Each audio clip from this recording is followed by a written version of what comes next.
शुक्लाम्बरधरं विष्णुं शशिवर्णं चतुर्भुजं प्रसन्नवदनं ध्यायेत् सर्वविघ्नोपशान्तये। यस्य द्विरदवक्त्राद्याः पारिषद्याः परस्सतं विघ्नं निघ्नन्ति सततं विश्वक्सेनं तमाश्रये। व्यासं वसिष्ठनप्तारं शक्तेस्पौत्रमकल्मषं पराशरात्मजं वन्दे सुखतातं तपोनिधिं। व्यासाय विष्णुरूपाय व्यासरूपाय विष्णवे नमो वै ब्रह्मनिधये वासिष्ठाय नमो नमः। अविकाराय शुद्धाय नित्याय परमात्मने सदैकरूपरूपाय विष्णवे सर्वजिष्णवे यस्य स्मरणमात्रेण जन्मसंसारबन्धनात् विमुच्यते। नमस्तस्मै विष्णवे प्रभविष्णवे। ॐ नमो विष्णवे प्रभविष्णवे। श्रीवैशम्पायन उवाच श्रुत्वा धर्मानशेषेण पावनानि च सर्वशः युधिष्ठिरः सान्तनवं पुनरेवाभ्यभाषत। युधिष्ठिर उवाच किमेकं दैवतं लोके किं वाप्येकं परायणं स्तुवन्तः कं कमर्चन्तः प्राप्नुयुः मानवाः शुभं। को धर्मः सर्वधर्माणां भवतः परमो मतः किं जपन्मुच्यते जन्तुर्जन्म संसारबन्धनात्। श्रीभीष्म उवाच जगत्प्रभुं देवदेवमनन्तं पुरुषोत्तमं स्तुवन्नाम सहस्रेण पुरुषः सततोऽतितः तमेव चार्चयन् नित्यं भक्त्या पुरुषमव्ययं ध्यायन् स्तुवन्नमस्यंश्च यजमानस्तमेव च। अनादिनिधनं विष्णुं सर्वलोकमहेश्वरं लोकाध्यक्षं स्तुवन्नित्यं सर्वदुःखातिगो भवेत्। ब्रह्मण्यं सर्वधर्मज्ञं लोकानां कीर्तिवर्धनं लोकनाथं महद्भूतं सर्वभूतभवोद्भवम् एष मे सर्वधर्माणां धर्मोऽधिकतमो मतः यद्भक्त्या पुण्डरीकाक्षं स्तवैरर्चेन्नरः सदा। परमम्यो महत्तेजः परमम्यो महत्तपः परमम्यो महद्ब्रह्म परमम्यः परायणम् पवित्राणां पवित्रम्यो मङ्गलानां च मङ्गलं दैवतं देवतानां च भूतानां यो व्ययः पिता यतः सर्वाणि भूतानि भवन्त्यादियुगागमे यस्मिंश्च प्रलयं यान्ति पुनरेव युगक्षये तस्य लोकप्रधानस्य जगन्नाथस्य भूपते विष्णोर्नाम सहस्रं मे शृणु पापभयापहम् यानि नामानि गौणानि विख्यातानि महात्मनः ऋषिभिः परिगीतानि तानि वक्ष्यामि भूतये। ऋषिर्नाम्नां सहस्रस्य वेदव्यासो महामुनिः छन्दोनुष्टुप्तधा देवो भगवान् देवकीसुतः अमृतांशुद्भवो बीजं शक्तिर्देवकी नन्दनः त्रिसामा हृदयं तस्य शान्त्यर्धे विनियुज्यते विष्णुं जिष्णुं महाविष्णुं प्रभविष्णुं महेश्वरम् अनेकरूपदैत्यान्तं नमामि पुरुषोत्तमम् अस्य श्रीविष्णोर्दिव्यसहस्रनामस्तोत्रमहामन्त्रस्य श्रीवेदव्यासो भगवान् ऋषिः अनुष्टुप् छन्दः श्रीमहाविष्णुः परमात्मा श्रीमन्नारायणो देवता अमृतांशोद्भवो भानुरिति बीजं देवकीनन्दनस्रष्टेति शक्तिः उद्भवः क्षोभनो देव इति परमो मन्त्रः शङ्खबृन्नन्दकी चक्रीति कीलकं साङ्गधन्वा गदाधर इत्यस्त्रं रथाङ्गपाणिरक्षोभ्य इति नेत्रं त्रिसामा सामगस्सामेति कवचम् आनन्दं परब्रह्मेति योनिः ऋतुः सुदर्शनः काल इति दिग्बन्धः श्रीविश्वरूप इति ध्यानम् श्रीमहाविष्णुः कैङ्कर्यरूपे प्रीत्यर्थे श्रीसहस्रनामस्तोत्रजपे विनियोगः ध्यानम् क्षीरोधन्वत्प्रदेशे शुचुमनिविलसत्सैकते मौक्तिकानां माला क्लिप्तासनस्थस्फटिकमणिनिभैर्मौक्तिकैर्मण्डिताङ्गः शुभ्रैरभ्रैरदभ्रैरुपरि विरचितैर्मुक्तपीयूषवर्षैः आनन्देन पुनीयात् अरिनलिनगदाशङ्खपाणिर्मुकुन्दः भूस्पादौ यस्य नाभिर्व्यदशनिलश्चन्द्रसूर्यौ च नेत्रे कर्णावासाशिरोद्यौर्मुखमपि दहनो यस्य वास्तेयमब्धिः अन्तस्थं यस्य विश्वं सुरनरखगो भोगी गन्धर्वदैत्यैः चित्रं रम्यते तं त्रिभुवनवपुषं विष्णुमीशं नमामि। ॐ नमो भगवते वासुदेवाय। शान्ताकारं भुजगशयनं पद्मनाभं सुरेशं विश्वाधारं गगनसदृशं मेघवर्णं शुभाङ्गं लक्ष्मीकान्तं कमलनयनं योगिहृद्यानगम्यं वन्दे विष्णुं भवभयहरं सर्वलोकैकनाथं मेघश्यामं पीतकौशेयवासं श्रीवत्साङ्कं कौस्तुभोद्भासिताङ्गं पुण्योपेतं पुण्डरीकायताक्षं विष्णुं वन्दे सर्वलोकैकनाथं नमः समस्तभूतानाम् आदिभूताय बुभृते अनेकरूपरूपाय विष्णवे प्रभविष्णवे सशङ्खचक्रं सकिरीटकुण्डलं सपीतवस्त्रं सरसीरुहेक्षणं सहारवक्षस्थलशोभिकौस्तुभं नमामि विष्णुं शिरसा चतुर्भुजं छायायां पारिजातस्य हेमसिंहासनोपरि आसीनमम्बुदश्याममायताक्षमलङ्कृतं चन्द्राननं चतुर्बाहुं श्रीवत्साङ्कितवक्षसं रुक्मिणी सत्यभामाभ्यां सहितं कृष्णमाश्रये। हरिः ॐ विश्वं विष्णुर्वषट्कारो भूतभव्यभवत्प्रभुः भूतकृद्भूतभृद्भावो भूतात्मा भूतभावनः भूतात्मा परमात्मा च मुक्तानां परमागतिः अव्ययः पुरुषः साक्षी क्षेत्रज्ञोऽक्षर एव च योगो योगविदां नेता प्रधानपुरुषेश्वरः नारसिंहवपुः श्रीमान् केशवः पुरुषोत्तमः सर्वः सर्वशिवस्थाणुर्भूतादिर्निधिरव्ययः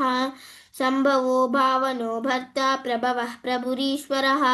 स्वयंभू शम्भुरादित्यः पुष्कराक्षो महास्वनः अनादिनिधनो धाता विधाता धातुरुत्तमः अप्रमेयो ऋषिकेशः पद्मनाभोऽमरप्रभुः विश्वकर्मा मनुस्त्वष्टा स्थविष्ठस्थविरो ध्रुवः अग्राह्यः शाश्वतः कृष्णो लोहिताक्षः प्रतर्दनः प्रभूतस्त्रिककुब्धाम पवित्रं मङ्गलं परम् ईशानः प्राणदः प्राणो ज्येष्ठः श्रेष्ठः प्रजापतिः हिरण्यगर्भो भूगर्भो माधवो मधुसूदनः ईश्वरो विक्रमी धन्वी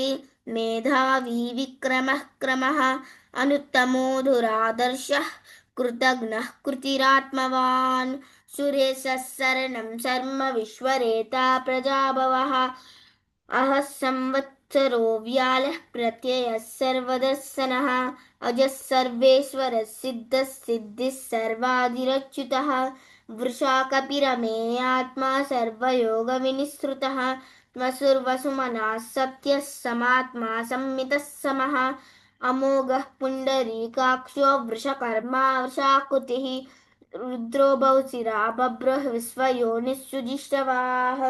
अमृतः शाश्वतस्थाणुर्वरारोहो महातपाः सर्वगः सर्वविद्भानुर्विश्वक्सेनो जनार्दनः वेदो वेदविदव्यङ्गो वेदाङ्गो वेदवित्कविः लोकाध्यक्षः सुराध्यक्षो धर्माध्यक्षः कृताकृतः चतुरात्मा चतुर्व्यूहश्चतुर्दंष्टश्चतुर्भुजः भ्राजिष्णुर्भोजनं भोक्ता सहिष्णुर्जगदादिजः अनघो विजयो जेता विश्वयोनिः पुनर्वसुः उपेन्द्रो वामनः प्रांशु अमोघः शुचिरूर्जितः अतीन्द्रः सङ्ग्रहः सर्गो धृतात्मा नियमो यमः वेद्यो वैद्यः सदा योगी वीरः माधवो मधुः अतीन्द्रियो महामायो महोत्साहो महाबलः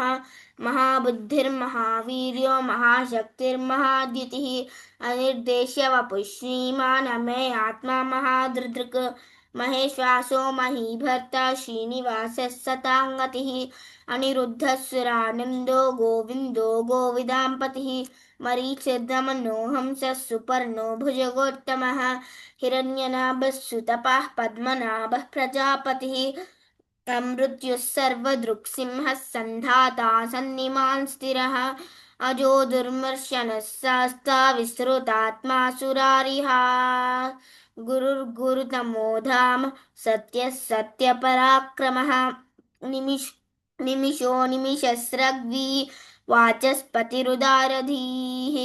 अग्रनिर्ग्रामणि श्रीमान् न्यायो नेता समीरणः सहस्रमूर्धा विश्वात्मा सहस्राक्षः सहस्रपात् आवर्तनो निवृतात्मा संवृतः सम्प्रमर्दनः अहः संवर्तको वह्निरनिलोधरणीधरः सुप्रसादः प्रसन्नात्मा विश्वदृग्विश्वभुग्विभुः सत्कर्ता सत्कृतः साधुः जह्नुर्नारायणो नरः असङ्ख्येयो प्रमेयात्मा विशिष्टः शिष्टकृच्छुचिः सिद्धार्थः सिद्धसङ्कल्पः सिद्धिदः सिद्धिसाधनः वृषाही वृषभो विष्णुर्वृषपर्वा वृषोदरः वर्धनो वर्धमानश्च विविक्तः श्रुतिसागरः सुभुजो दुर्धरो वाग्मी महेन्द्रो वसुदो वसुः नैकरूपो बृहद्रूपः सिपिविष्टः प्रकाशनः ओजस्तेजोद्युतिधरः प्रकाशात्मा प्रतापनः रुद्धस्पष्टाक्षरो मन्त्रः चन्द्रांशुर्भास्करद्युतिः अमृतांशुद्भवो भानुः ससबिन्दुः सुरेश्वरः औषधं जगदस्येतु सत्यधर्मपराक्रमः भूतभव्यभवन्नाथः पवनः पावनो नलः कामः कामकृत्कान्तः कामः कामप्रदः प्रमुः युगादिकृत्युगावर्तो नैकमायो महाशनः अदृश्यो व्यक्तरूपश्च सहस्रजितदन्तजित् इष्टो विशिष्टशिष्टेष्टः शिखण्डी नहुषो वृषः क्रोधः क्रोधकृत्कर्ता विश्वबाहुर्महीधरः अच्युतः प्रतितः प्राणः प्राणदो वासवानुजः अपानिधिरधिष्ठानम् अप्रमत्तः प्रतिष्ठितः स्कन्दः स्कन्दधरो धुर्यो वरदो वायुवाहनः वासुदेवो बृहद्भानुरादिदेव पुरन्दरः अशोकस्तारनस्तारः शूरः सौरिर्जनेश्वरः अनुकूलः सतावर्तः पद्मी पद्मनिभेक्षणः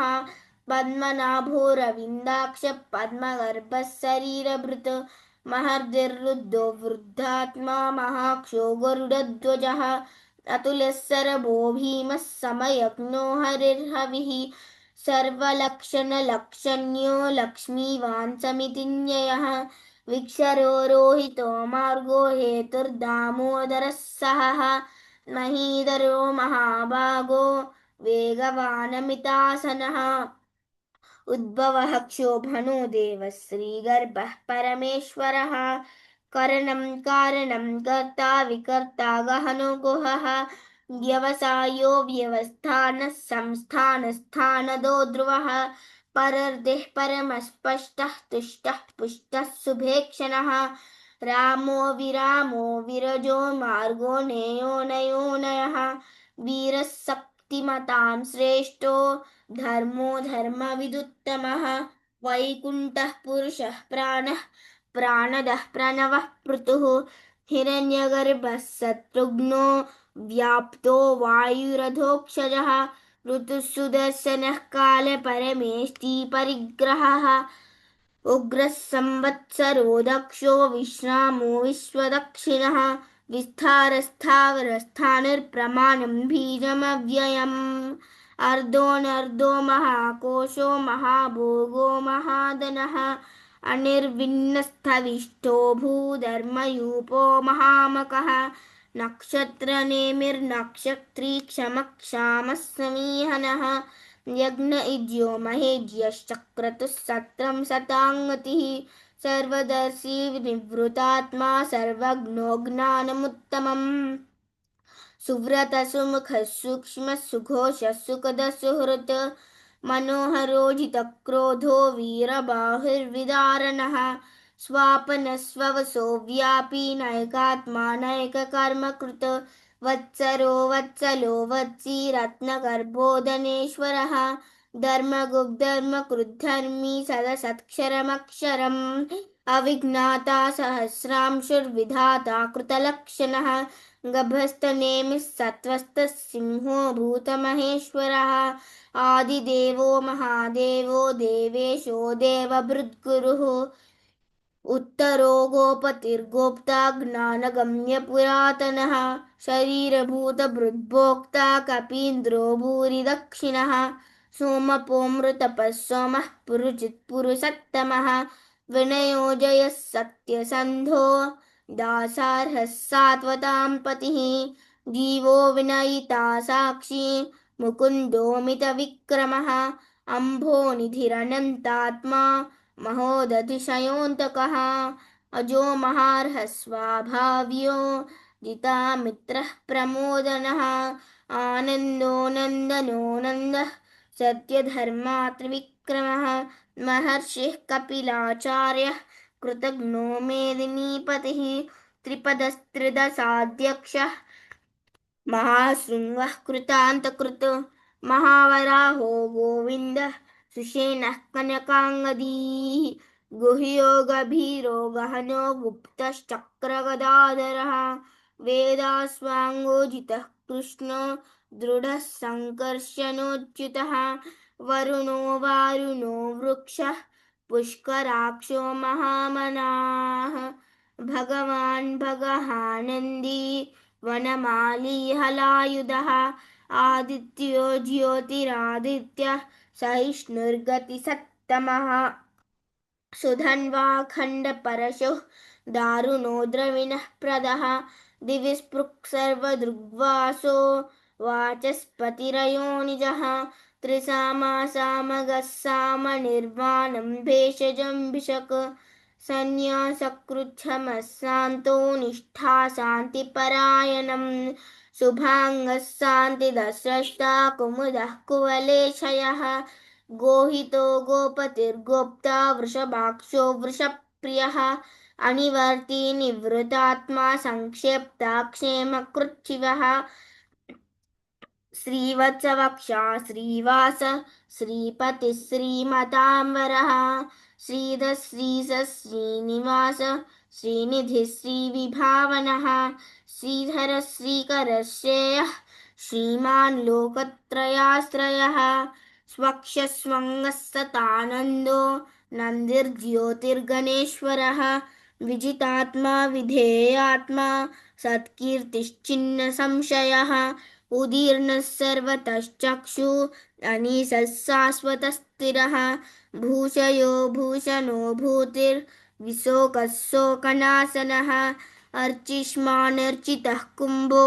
विशुद्धात्मा विशोधनः अनिरुद्धो प्रतिरतः प्रद्युम्नोमितविक्रमः कालनेमिनिहावीरः शौरिशूरजनेश्वरः त्रिलोकात्मा त्रिलोकेशः केशवः केशिहा हरिः कामदेवः कामपालः कामीकान्तः कृतागमः अनिर्देश्य वपुः विष्णुर्वीरोऽनन्तो धनञ्जयः ब्रह्मण्यो ब्रह्मकृद्ब्रह्मा ब्रह्म ब्रह्मविवर्धनः ब्रह्मविद्ब्राह्मणो ब्रह्मी ब्रह्मण्यो ब्राह्मणप्रियः महाक्रमो महाकर्मा महातेजा महोरगः महाक्रतुर्महायज्वा महायज्ञो महाहविः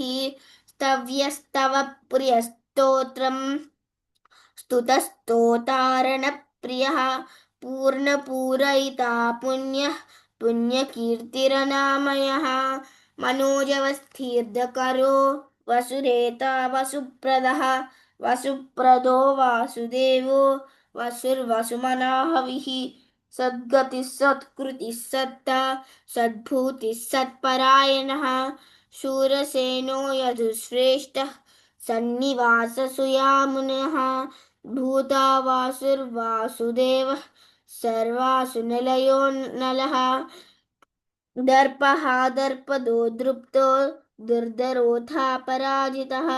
विश्वमूर्तिर्महामूर्तिर्दीप्तमूर्तिरमूर्तिमान् अनेकमूर्तिरव्यक्तः शतमूर्तिः शताननः एको नैकस्तवः कः किं यत्तत्पदमनुत्तमं लोकबन्धुर्लोकनाथो माधवो भक्तवत्सलः सुवर्णवर्णो हेमाङ्गो वराङ्गश्चन्दनाङ्गदीः वीरः विषमशून्यो घृताशीरचलश्चलः अमानीमानदो मान्यो लोकस्वामी त्रिलोकधृत् सुमेधामेतजो धन्यः सत्यमेधादरादरः तेजोवृषोद्युतिधरः सर्वशस्त्रभृताम्बरः प्रग्रहो निग्रहो व्यग्रो नैकशृङ्गो गदाग्रजः चतुर्मूर्तिश्चतुर्बाहुश्चतुर्व्यूहश्चतुर्गतिः चतुरात्मा चतुर्भावः चतुर्वेदविदेकपात् समावर्तो निवृत्तात्मा दुर्जयो दुरतिक्रमः दुर्लभो दुर्गमो दुर्गो दुरावासो दुरारिः शुभाङ्गो लोकसाराङ्गः सुतन्तुस्तन्तुवर्धनः इन्द्रकर्मा महाकर्मा कृतकर्मा कृतागमः उद्भवः सुन्दरः सुन्दरो रत्ननाभः सुलोचनः अर्को वाजसनः शृङ्गी जयन्तः सर्वविजयी सुवर्णबिन्दुरक्षोभ्यः सर्ववागीश्वरेश्वरः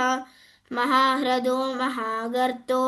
महाभूतो महानिधिः कुमुदः कुन्दरः कुन्दः पर्जन्यः पावनो निलः अमृतांशोऽमृतवपुः सर्वज्ञः सर्वतोमुखः सुलभः सुव्रतः सिद्धः शत्रुजिच्छत्रुतापनः न्यग्रोदोदुम्बरो स्वत्तः चाणूरान्द्रनिषूदनः सहस्रार्चिः सप्तजिह्वः सप्तविधा सप्तवाहनः अमूर्तिरनघोचिन्त्यो भयकृद्भयनाशनः अनिर्बृहत्कृतस्थूलो भृणगुणिर्गुणो महान् अधृतस्वधृतस्व्यास्तः प्राग्वंशो वंशवर्धनः भारभृत्कथितो योगी योगीशः सर्वकामदः आश्रमश्रमणक्षामः सुपर्णो वायुवाहनः धनुर्धरो धनुर्वेदो दण्डो दमयितादमः अपराजितः सर्वसहो नियन्ता नियमो यमः सत्त्ववान् सात्विकः सत्यः सत्यधर्मपरायणः अभिप्रायप्रियार्होर्ह प्रियकृत्प्रीतिवर्धनः विहाय सगतिर्ज्योतिर्सुरुचिर्हुतभुग्विभुः रविर्विरोचनः सूर्यः सविता रविलोचनः अनन्तो हुतभुग्भोक्ता सुखदो नैकदोऽग्रजः अनिर्विण्णः सदामर्षि लोकाधिष्ठानमद्भुतः सनातनतमः कपिलः कपिरव्ययः स्वस्तिदः स्वस्तिकृत् स्वस्ति स्वस्तिभुक् स्वस्ति दक्षिणः अरौद्रकुण्डलीचक्री विक्रम्यूर्जितशासनः शब्दादिकः शब्दसः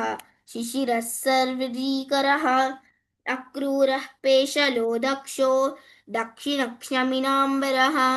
विद्वत्तमो वीतभयः पुण्यश्रवणकीर्तनः उत्तारणो दुष्कृतिः पुण्यो दुःस्वप्ननाशनः वीरः रक्षणः सन्तो जीवनं पर्यवस्थितः अनन्तरूपोऽनन्तश्रेर्जितमन्युर्भयापहः चतुरस्रो गभीरात्मा विदिशो व्यादिशो दिशः अनादिर्भूर्भुवो लक्ष्मी सुवीरो रुचिराङ्गदः जननो जनजन्मादिर्भीमो भीमपराक्रमः आधारनिलयो धाता पुष्पहासप्रजागरः ऊर्ध्वगः सत्पथाचारः प्राणदः प्रणवः पनः प्रमाणं प्राणनिलयः प्राणभृत् प्राणजीवनः तत्त्वं तत्त्वविधेकात्मा जन्म मृत्युजरातिगः भूर्भुवस्वस्तरुस्तारः सविता प्रपितामहः यज्ञो यज्ञपतिर्यज्वा यज्ञाङ्गो यज्ञवाहनः यज्ञभृत्यज्ञकृत्यग्नि यज्ञभुग्यज्ञसाधनः यज्ञान्तकृत्यज्ञगुह्यम् अन्नमन्नाद एव चः आत्मयोनिस्वयं जातो वैखानः सामगायनः देवकीनन्दनः स्रष्टा क्षितीशः पापनाशनः शङ्खभृत्नन्दकी चक्री साङ्गधन्वा गदाधरः रथाङ्गपाणिरक्षोभ्यः सर्वप्रहरणायुधः श्रीसर्वप्रहरणायुध ॐ नम इति वनमाली गदीशाङ्की शङ्की चक्री च नन्दकी श्रीमान्नारायणो विष्णुर्वासुदेवोऽभिरक्षतु वनमाली गदीशाङ्की शङ्की चक्री च नन्दकी श्रीमान्नारायणो विष्णुर्वासुदेवोऽभिरक्षतु वनमाली गदीशाङ्की शङ्की चक्री च नन्दकी श्रीमान्नारायणो विष्णुर्वासुदेवोऽभिरक्षतु श्रीवासुदेवोऽभिरक्षतु ॐ नम इतीदं कीर्तनीयस्य केशवस्य महात्मनः नाम्नां सहस्रं दिव्यानाम् अशेषेण प्रकीर्तितं य इदं शृणुयात् नित्यं यश्चापि परिकीर्तयेत् नाशुभं प्राप्नुयात् किञ्चित् सोमुत्रेह च मानवः वेदान्तको ब्राह्मणः स्यात् क्षत्रियो विजयी भवेत् वैश्यो धनसमृद्धः स्यात् शूद्रसुखमवाप्नुयात् धर्मार्थी प्राप्नुयात् धर्मम् अर्थार्थी चादमाप्नुयात् कामानवाप्नुयात् कामी प्रजाधी चाप्नुयात् प्रजा भक्तिमान्यः सदोत्थाय शुचिः सद्गतमानसः सहस्रं वासुदेवस्य नाम्नामेतत् प्रकीर्तयेत् यशः प्राप्नोति विपुलं याति प्राधान्यमेव च अचलां श्रियमाप्नोति श्रेयः प्राप्नोत्यमुत्तमम् न भयं क्वचिदाप्नोति वीर्यं तेजश्च विन्दति भवत्यरोगोद्युतिमान् बलरूपगुणान्वितः रोगार्तो मुच्यते रोगात् बद्धो मुच्येत बन्धनात् भयान्मुच्येत भीतस्तु मुच्येतापन्न आपदः दुर्गान्यतितरहत्याशु पुरुषः पुरुषोत्तमम् स्तुवन्नाम सहस्रेण नित्यं भक्तिसमन्वितः वासुदेवस्त्रयो मर्त्वो वासुदेवपरायणः सर्वपापविशुद्धात्मा याति ब्रह्म सनातनं न वासुदेवभक्तानामशुभं विद्यते क्वचित्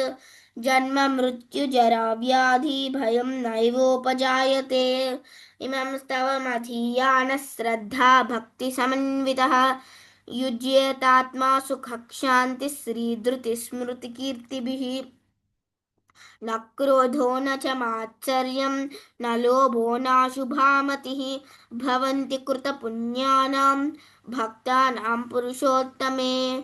दौस्यचन्द्रार्कनक्षत्रं खं दिशो भूर्महोदधिः वासुदेवस्य वीर्येण विधृतानि महात्मनः ससुरासुरगन्धर्वं स यक्षोरघराक्षसं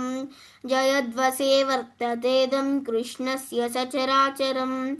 इन्द्रियाणि मनोबुद्धिः सत्त्वं तेजो बलं धृतिः वासुदेवात्मकान्याहुः क्षेत्रक्षेत्रज्ञ एव च सर्वागमानामाचारः प्रथमं परिकल्पिता आचारः प्रभवो धर्मो धर्मस्य प्रभुरच्युतः ऋषयः पितरो देवा महाभूतानि धातवः जङ्गमाजङ्गमं चेदं जगन्नारायणोद्भवं योगो ज्ञानं तदा साङ्ख्यं विद्या शिल्पादिकर्म च वेदाशास्त्राणि विज्ञानमेतत् सर्वं जनार्दनात् एको विष्णुर्महद्भूतं पृथग्भूतान्यनेकशः त्रीन् लोकान् व्याप्य भूतात्मा भुङ्क्ते विश्वभुगव्ययः इमं स्तवं भगवतो विष्णोर्व्यासेन कीर्तितं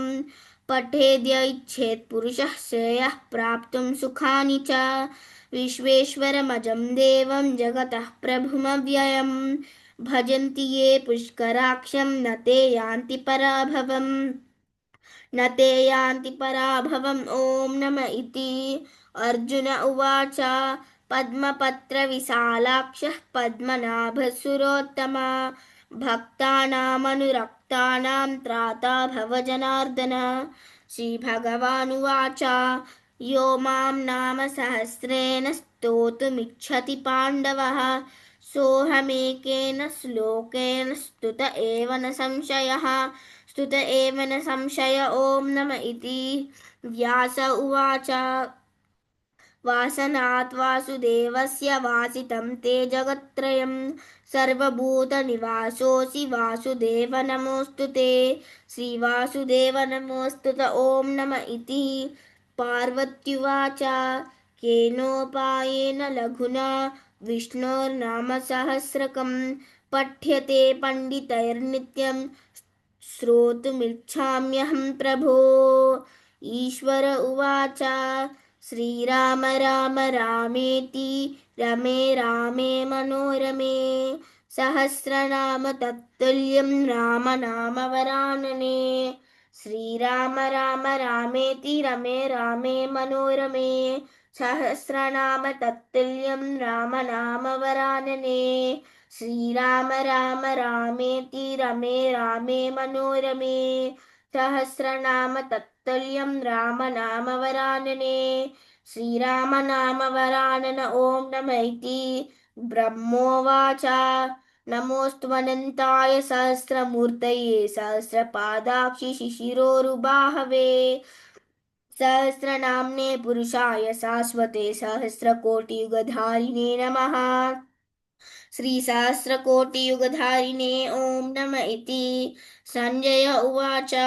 यत्र योगीश्वरः कृष्णो यत्र पादुर्धनुर्धरः तत्र श्रीर्विजयो भूतिर्ध्रुवा नीतिर्मतिर्मम श्रीभगवानुवाच अनन्याश्चिन्तयन्तो मां ये जनाः पर्युपासते तेषां नित्याभियुक्तानां योगक्षेमं वहाम्यहम् परित्राणाय साधूनां विनाशाय च दुष्कृतां धर्मसंस्थापनार्थाय सम्भवामि युगे युगे आर्ता विषण्णा शिथिलाश्च भीता घोरेषु च व्याधिषु वर्तमाना संकीर्त्य नारायण शब्दमात्रं विमुक्तदुःखा सुखिनो भवन्ति आर्ता विषण्णा शिथिलाश्च भीता घोरेषु च व्याधिषु वर्तमाना संकीर्त्य नारायण शब्दमात्रं विमुक्तदुःखा सुखिनो भवन्ति यदक्षरपदभ्रष्टं मात्राहीनं तु यद्भवेत् तत्सर्वं क्षम्यतां देवः नारायण नमोऽस्तु ते।